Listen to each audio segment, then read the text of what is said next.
नयनतारा मुंबई में अपने पति शिखर के साथ रहती और उसके घर पर काम करने नौकरानी कांताबाई आती। अब सास तेजस्विनी दूर गांव से शहर अपने बेटे और बहू के घर रहने आती है। तब वहां पर कांताबाई को देखकर वो हैरान और आश्चर्यचकित रह जाती है। ये लीजिए माँ जी, गर्मा गर्म अदरक इलायची वाली चाय। और बताइए, कैसा रहा आपका गांव से शहर आने का सफर? अब गांव से शहर ही तो आई हूँ, कौन सा 7 समंदर पार से आई हूँ। अब मिले राहत। तभी तेजस्विनी देखती है कि पूरे घर में कपड़े और सामान फैला हुआ है और घर में कोई भी चीज सही ढंग से नहीं रखी है। लो, शहर में आते ही ये दर्शन भी हो गए। अरे नयनतारा बहू, ये सब क्या है? साफ सफाई रखने से ही लक्ष्मी माता घर में प्रवेश करती हैं। घर गंदा रखना मतलब पनौती को न्योता देना। अरे नहीं नहीं माँ, ऐसी बात नहीं है। अभी ये गंदगी कुछ ही देर में साफ हो जाएगी जब कांताबाई आएगी। तभी अचानक से दरवाजे पर कांताबाई अपनी मॉडर्न पर्स और काष्ठा साड़ी में आ जाती है। सुप्रभात मंडळी, कसं काय? नमस्ते माताजी, मी कांताबाई, इस घर की नौकरानी, बोले तो सर्वंट। अच्छा अच्छा, आओ आओ, नमस्ते नमस्ते। अच्छा कांताबाई, बहुत भूख लगी है, तुम कोई काम करो, उससे पहले खाना बनाओ। और खाने में बनेगा। देवा रे देवा, मैं तो भूल ही गई कि तेजस्विनी मैम सब आ जाने वाले हैं। नाहीतर मैं मस्त महाराष्ट्र स्टाइल झुणका भाकर, पुरणपोळी, आमटी, कोशिंबर वडे और लई सारे व्यंजन बनाती, अच्छे उड़ाती। आज ना मी मस्त छोले पूरी शीरा बनाती है। अरे लेकिन खाना बनाने के पहले हमारी अनुमति तो ले लो कि हम सब वो खाएंगे या नहीं खाएंगे।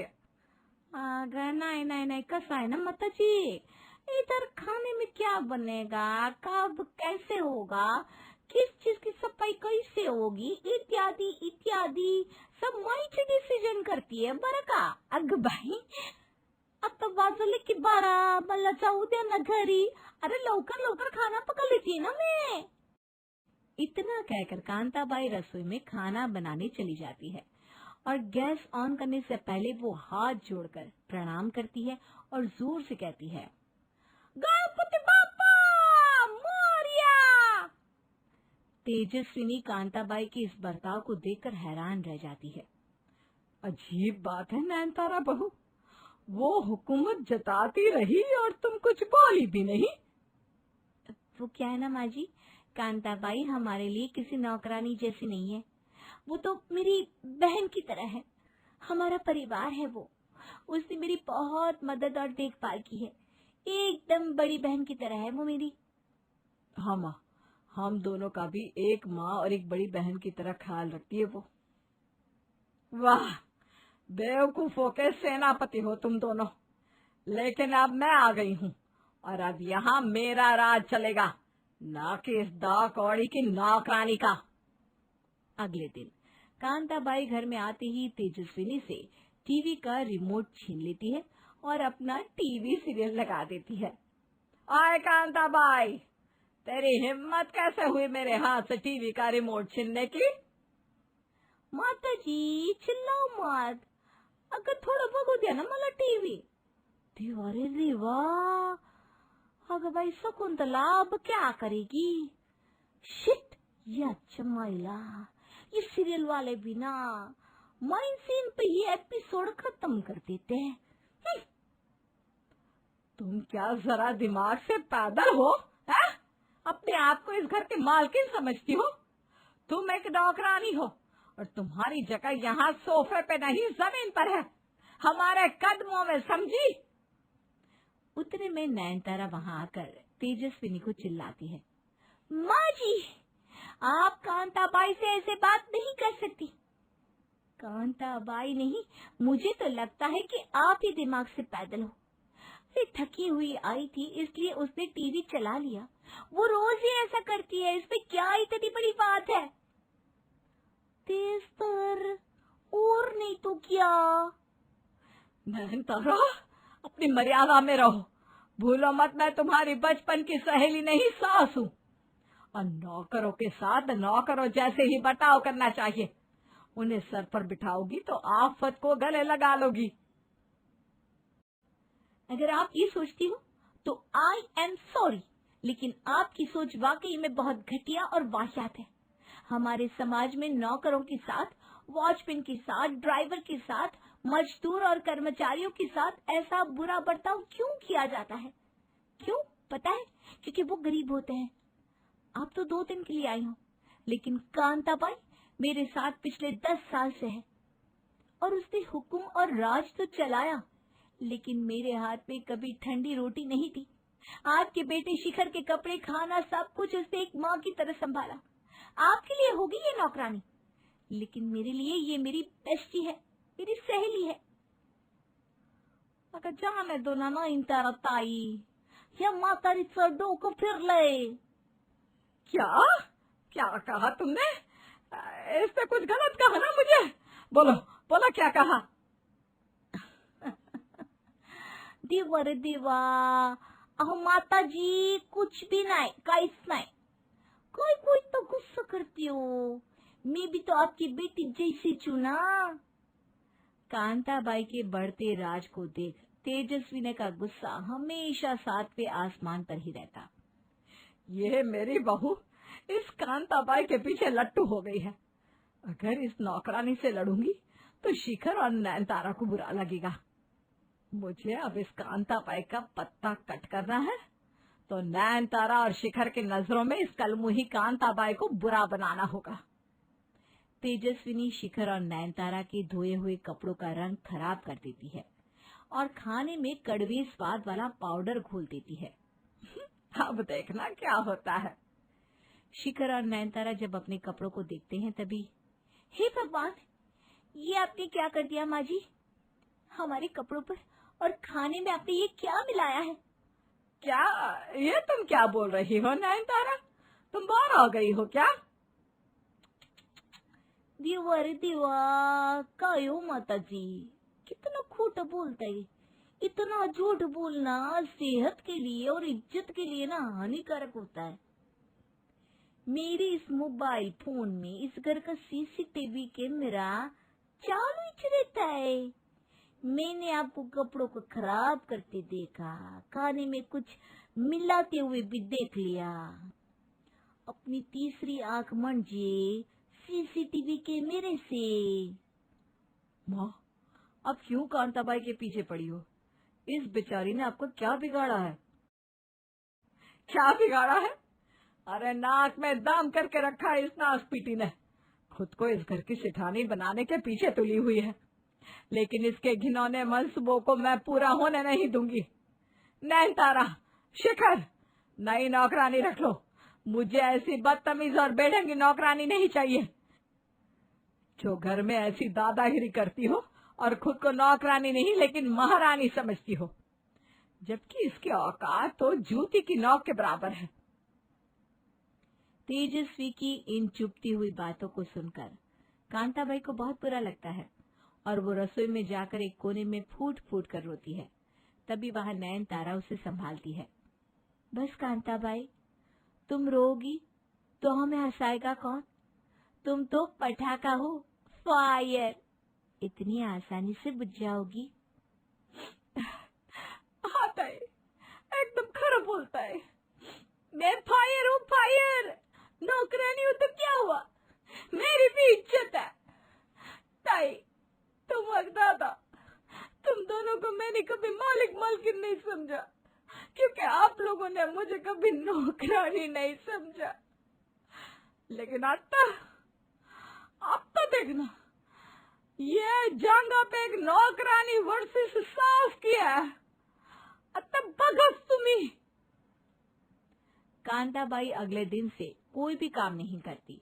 वो सिर्फ आती, बैठती और आराम फरमाती। अरे ओ कांताबाई, चाय बनी कि नहीं बनी अभी तक? या फिर चाय बनाते बनाते ही नींद के झोंके खाते खाते स्वप्न लोक पहुंच गई? माँ जी, वो दरअसल आज कांताबाई की तबीयत थोड़ी सी खराब है, इसलिए वो कुछ काम नहीं करेगी और मुझे भी हल्का सा सर दर्द है। आप खुद ही अपना खाना और बाकी का काम कर लीजिए ना। सॉरी। हाँ, इतना कहकर नयनतारा अपने कमरे में चली जाती है। अब तक तो आप समझ ही गए होंगे कि कांताबाई और नयनतारा जानबूझकर ये नाटक कर रहे थे। वाह, मतलब क्या कहूँ मैं इस कांताबाई को, सच में धन्य है रे बाबा, धन्य है। तेजस्विनी खुद ही अपना सारा काम करती है और ऐसे लगातार 2 दिन चलता है। तेजस्विनी सारा काम खुद कर करके थक जाती है, फिर कहती है, हाय राम, बेवकूफ थी मैं जो उस कांताबाई को गलत शलत बोल दिया। वो रोब जमाती थी लेकिन काम भी उतनी तेजी और फुर्ती से करती थी। खैर, अब मैं इस मुंबई शहर में और नहीं रह पाऊंगी, क्योंकि कांताबाई और नयनतारा बहू दोनों मेरा जीना और दुश्वार कर देंगी। इससे पहले कि मैं खुद सास से नौकरानी बनूं, मुझे यहाँ से पतली गली पकड़ के निकल लेना होगा। तेजस्विनी अगली ही सुबह किसी को बिना बताए अपने गांव चली जाती है और कांताबाई जोरों जोरों से हंसती है और कहती है, बघितलं का, मैंने कहा था ना, जीत मेरी होगी। ये ए जाला, झिंग झिंग झिंगाट, झिंग झिंग झिंगाट, झिंग झिंग झिंगाट। भगवान जी, माँ जी को सही सलामत घर पहुँचा देना और उन्हें सद्बुद्धि भी देना कि नौकरों के साथ किस तरह का व्यवहार करते हैं। और हाँ, कांताबाई को हमेशा ऐसे ही खुश रखना, नजर ना लगे इस पगली को। नयनतारा कांताबाई की बलाइयाँ लेती है, इसलिए हमें हमेशा इस बात को ध्यान में रखना चाहिए कि नौकरों के साथ और गरीबों के साथ इज्जत और प्यार से पेश आना चाहिए। निकल जाओ मेरे घर से, दहलीज को पार भी मत करना। मेरे घर में तुम जैसी औरत के लिए कोई जगह नहीं है। जी मैं आपके आगे हाथ जोड़ती हूँ, आइंदा से ऐसी गलती नहीं दोहराऊंगी। भगवान के लिए माफ कर दीजिए मुझे, दक्ष के पापा मुझे माफ कर दीजिए। पापा प्लीज, इतनी छोटी सी बात का इतना बड़ा सीन मत क्रिएट कीजिए। मम्मी ने क्या गलती की है? बस हम सबका खाना नहीं बनाया और देर रात को अपने मायके से ससुराल आई। ये कहानी है वीरगढ़ में रहने वाली कावेरी की, जो अपने पति बलराज, बेटे दक्ष और बहू वृंदा के साथ रहती है। उसका पति बलराज काफी क्रूर और निर्दयी स्वभाव का था। हर बात में गुस्सा करना और अपनी पत्नी को उंगलियों पर नचाना उसका रोज का काम था। बलराज के खौफ के मारे दक्ष और वृंदा भी कुछ नहीं कर पाते। कावेरी अपने मायके अपनी बीमार माँ से मिलने गई थी और आते समय बस लेट मिलने के कारण उसे घर पहुंचने में देर हो गई और सारा खाना और घर का काम भी रह गया। वृंदा और दक्ष भी कुछ ही मिनटों पहले ऑफिस से घर आए थे। तुम क्या अब मूर्ति बनी यहीं खड़ी रहोगी या यहाँ से निकलोगी भी? जाओ ना, जाकर रहो अपनी बूढ़ी माँ के साथ, सेवा करो उसकी, क्योंकि पत्नी धर्म क्या होता है ये तो तुम्हें पता नहीं। अरे माँ के कर्तव्य निभाने में घर गृहस्थी को आग भी लग जाए तो तुम्हें थोड़ी ना फर्क पड़ेगा। दक्ष और ना तो ऑफिस जाते हैं, वृंदा भी अब नौकरी पर जाती है। तुम्हें अच्छी तरह पता है हम तीनों के घर आने का समय, फिर भी तुमसे समय रहते घर वापस नहीं आया गया। जी ऐसा मत कीजिए, बस लेट हो गई थी। पापा मैं आपसे विनती करता हूँ, प्लीज माँ को इस तरह घर से मत निकालिए। खामखा गुस्से में ऐसे गर्म दिमाग से लिए इतने बड़े फैसले अक्सर पछतावे और अफसोस के सिवा कुछ नहीं देते, और अब मुझे कोई अफसोस नहीं होगा। वैसे भी इसकी वजह से मैंने लाइफ में बहुत बेइज्जती और गिल्ट के अलावा और कुछ नहीं सहा। इतनी बड़ी कंपनी का मालिक हूं मैं, और मेरी बीवी को देखो, अनपढ़ गंवार, कपड़ों में से हर वक्त मसालों की बदबू आती है। अरे ढंग की इंग्लिश का एक शब्द तक बोलना नहीं आता। पार्टीज में सब अपनी बीवियों के साथ आते हैं जो क्लासी मॉडर्न होती है, और ये कहीं ले जाने लायक भी नहीं है। सिर्फ अच्छा खाना बनाना था बस, और कुछ नहीं। पता नहीं क्या सोचकर माँ पापा ने मेरी शादी इससे करा दी। अब खुद तो चले गए और इसे मेरे गले बांध गए। पापा प्लीज माइंड योर लैंग्वेज। जो जी में आ रहा है कहे जा रहे हो आप। भूलिए मत, आप एक औरत से बात कर रहे हो। वृंदा बहू, बेटा शांत बैठ जा। आप जैसा कहेंगे मैं वैसा करूंगी। घर के बाहर एक कदम तक नहीं रखूंगी। प्लीज दक्ष के पापा, मुझे माफ कर दीजिए। बलराज बिना कुछ कहे मुंह फेर कर अपने कमरे में चला जाता है। कावेरी घर का सारा काम निपटा देती है और रात को रसोई में अंधेरा करके एक कोने में बैठकर बिलख बिलख कर रोती रही। तभी पानी लेने उठी हुई वृंदा कावेरी को देख उसके पास आती है। मम्मी जी। कावेरी वृंदा को कस के गले लगाती है और रोती है।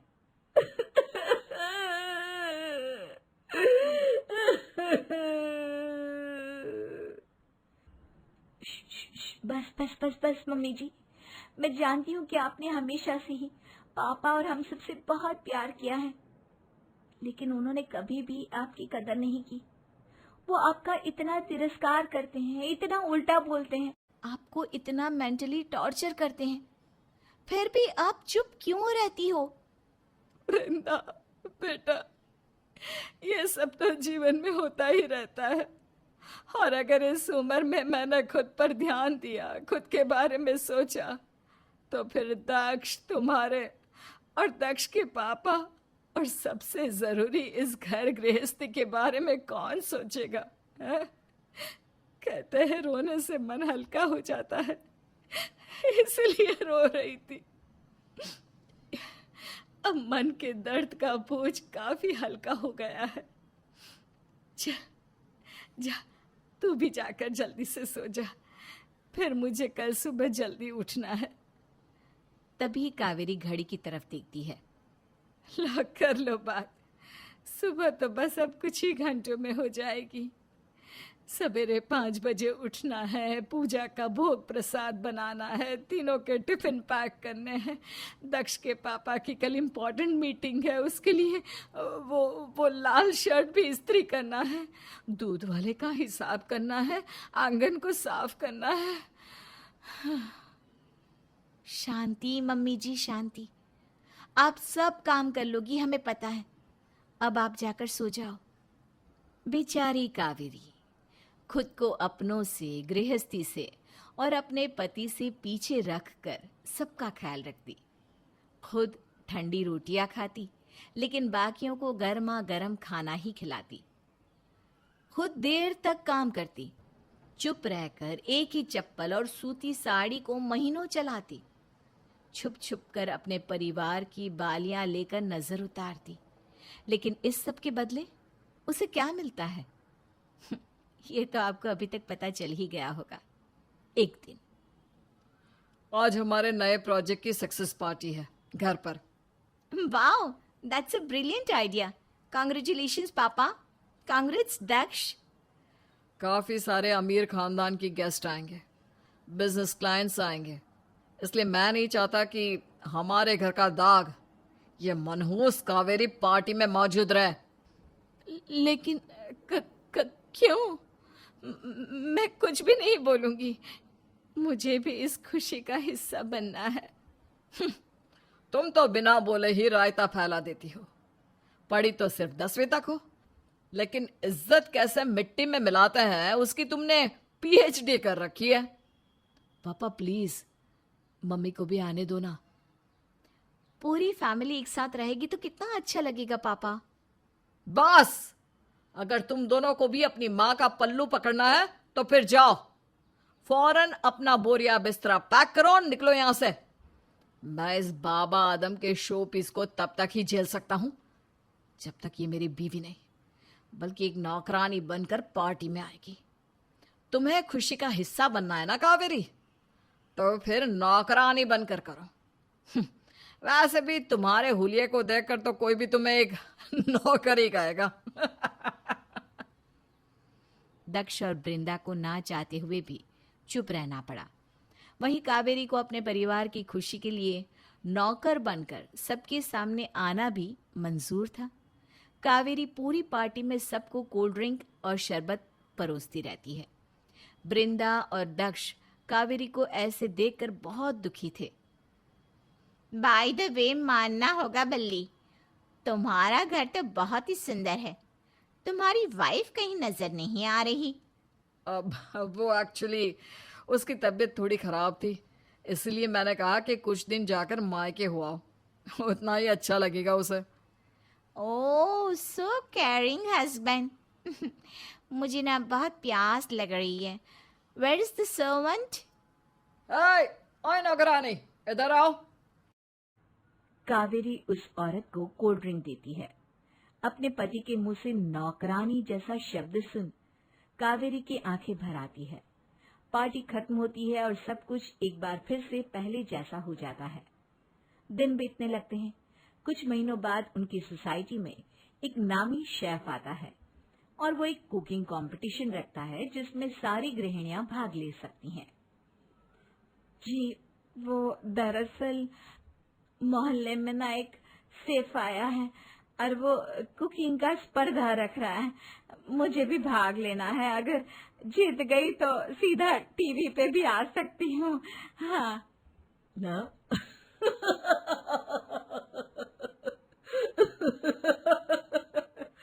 जाकर ठीक से इंग्लिश सीखो और आईने में अपनी शक्ल देखो। हाँ, ये बड़ी कंपटीशन में हिस्सा लेने वाली। चुपचाप घर में बैठी रहो, वही तुम्हारी सेहत और मेरी इज्जत के लिए अच्छा होगा। एक बार फिर कावेरी अपनी खुशी भूल परिवार के लिए चुप रह जाती है। समय का पहिया चलता रहता है। सब अपनी जिंदगी में व्यस्त होते हैं। एक दिन जल्दबाजी में ऑफिस जाने की वजह से बलराज अपना जरूरी लैपटॉप घर पर ही भूल जाता है और कावेरी की नजर उस पर पड़ जाती है। ओफो, ये भी ना, सच में सुबह मीटिंग की टेंशन और जल्दबाजी में अपना लैपटॉप घर पर ही भूल गए। क्या करूं अब, ये तो उनका जरूरी वाला लैपटॉप है। दक्ष और बृंदा भी घर पर नहीं है। एक काम करती हूँ, ऑफिस जाकर दे आती हूँ। कावेरी लैपटॉप लेकर ऑटो में बैठकर ऑफिस के लिए रवाना हो जाती है। ऑफिस पहुंचकर सभी एम्प्लॉइज कावेरी को ऊपर से नीचे तक देखते रहते हैं और उस पर हंसते हैं। कावेरी को इस तरह ऑफिस में देख बलराज गुस्से से आग बबूला हो जाता है। सोचा नहीं था बॉस की बीवी ऐसी होगी। अरे बॉस कहाँ और उनकी बीवी कहाँ? कावेरी तो लैपटॉप देकर घर वापस आ जाती है, लेकिन उसकी इस भलाई का नतीजा इस तरह होता है कि शाम को घर वापस आकर बलराज बेल्ट से कावेरी को बहुत मारता है। जिंदगी भर मेरी बेइज्जती ही करती आई हो तुम, बेशर्म। आज तुम्हें ऐसे सीधा करूंगा कि फिर कभी तुम इस घर से बाहर निकलने की सोचोगी तक नहीं।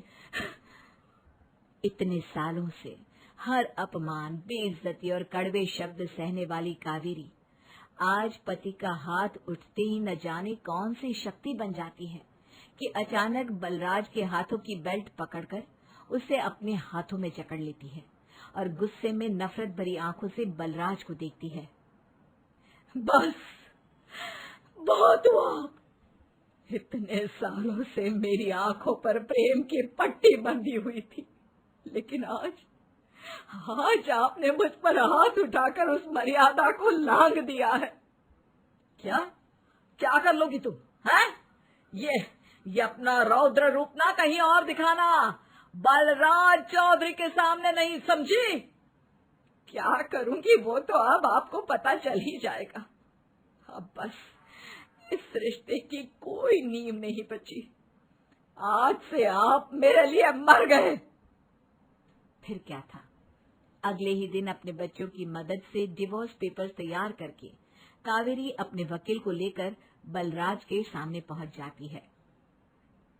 बलराज जी, ये रहे आपके और कावेरी जी के डिवोर्स पेपर्स। Divorce papers? हाँ, तलाक के कागजात। बहुत रैली मैं मिसेस बलराज चौधरी बनकर। अब मेरी पहचान कावेरी है, सिर्फ कावेरी। क्या बकवास कर रही हो तुम मुझे डिवोर्स दोगी? मुझे? तुम्हारे अंदर इतनी हिम्मत और औकात ही नहीं है। चलो शांति से अब ये ड्रामा बंद करो, नहीं तो मुझसे बुरा कोई नहीं होगा तुम्हारे लिए। मिस्टर चौधरी, आवाज नीचे। और आपको इन पेपर्स पर साइन करना होगा, वही आपके लिए अच्छा होगा। नहीं तो अगली बार मुलाकात जेल में होगी और साइन भी वहीं करने पड़ेंगे। कावेरी जी ने आपके खिलाफ मेंटल हैरेसमेंट और डोमेस्टिक वायलेंस का केस किया है। पुलिस बस पहुंचने वाली है। ये बात चल ही रही थी कि पुलिस की टीम भी वहां पहुंच जाती है और बलराज ना चाहते हुए भी तलाक के कागजातों पर दस्तखत कर देता है। साथ ही उसे अरेस्ट भी कर लिया जाता है। I am very proud of you mummy ji. Finally आपने अपने आप को उस पिंजरे से आजाद कर ही लिया। आप सच में अब मेरी एक इंस्पिरेशन बन गई हो। न जाने इस देश में ऐसी कितनी औरतें होंगी जो मेंटल टॉर्चर को सहती होंगी। आप उन सब के लिए एक इंस्पिरेशन हो। आज एक सास के तलाक ने एक बहू का दुनिया देखने का और जिंदगी जीने का नजरिया बदल के रख दिया। हम दोनों को भी माफ कर दो मम्मी। चाहते तो बहुत पहले से थे कि कुछ करे, लेकिन कभी हिम्मत ही नहीं कर पाए। Yes mummy ji, we are really sorry. अरे चुप करो तुम दोनों। देखो बेटा, सब कहते हैं कि वक्त और हालात इंसान को बदल देते हैं, लेकिन सही मायनों में देखा जाए तो ठोकर खाकर ही इंसान सीखता है। और मैंने अपने जीवन की सबसे बड़ी ठोकर खा ली है। और अब मैं खुद के लिए जीऊंगी, खुद की एक नई पहचान बनाऊंगी। अब बलराज जेल में था और कावेरी अपनी जिंदगी में खुश थी। लेकिन कहते हैं ना, रिश्तेदार और पड़ोसियों को आपकी खुशी कभी हजम नहीं होती, तो इनके पड़ोसियों को कैसे होती। अब जब भी कावेरी बाजार जाती या घर से बाहर किसी भी काम के लिए निकलती, तो बस पड़ोसियों की बातें शुरू। अरे ये देखो, ये बेशर्म औरत तलाकशुदा होकर भी कैसे सीना तान के भरे बाजार में घूम रही है। छी, लानत है ऐसी औरतों पर तो। अरे तलाक लेना क्या कोई छोटी बात है क्या? इसके आसपास भी नहीं मंडराना चाहिए। इसके साए में हमारे बहू बच्चों पर भी बुरे लक्षण पड़ सकते हैं। अरे रे रे बहन, संभल कर चलो, नहीं तो जमीन पर पड़ी तुम्हारी सोच कहीं डूबकर पाताल लोक में ना पहुंच जाए। वैसे भी आप ना अपनी गृहस्थी की चिंता करो। मैंने सुना है मिस्टर शर्मा का अफेयर चल रहा है और आपको पता भी नहीं। थोड़ा देखिए, सोचिए कि आपको क्या चाहिए जिंदगी में। और रही बात मेरे तलाक की, तो उसकी फिक्र आप मत कीजिए। मेरी जिंदगी है, कैसे जीना है देख लूंगी मैं। फिर क्या था, अब तो इस नई कावेरी वर्जन 2 को रोकना तो किसी के बस की बात नहीं थी। वो अपने सपनों की तरफ भागने लगी थी। अब कावेरी कुकिंग कॉम्पिटिशन्स में भाग लेने लगती है और कुछ ही महीनों में शहर का सबसे बड़ा शेफ कावेरी को अपने कुकिंग टीवी शो के लिए एज अ को होस्ट हायर कर लेता है। और फिर क्या, चंद महीनों में अपनी अनोखी अनोखी रेसिपी से कावेरी देश भर के लोगों के दिलों पर छा जाती है, जिसके बाद उसे अपना एक अलग टीवी शो भी मिल जाता है। और देखते ही देखते सिर्फ घर में खाना बनाने वाली बीवी अब इंटरनेट, टीवी, सोशल मीडिया, अखबार, मैगजीन, हर तरफ फेमस शेफ बन जाती है।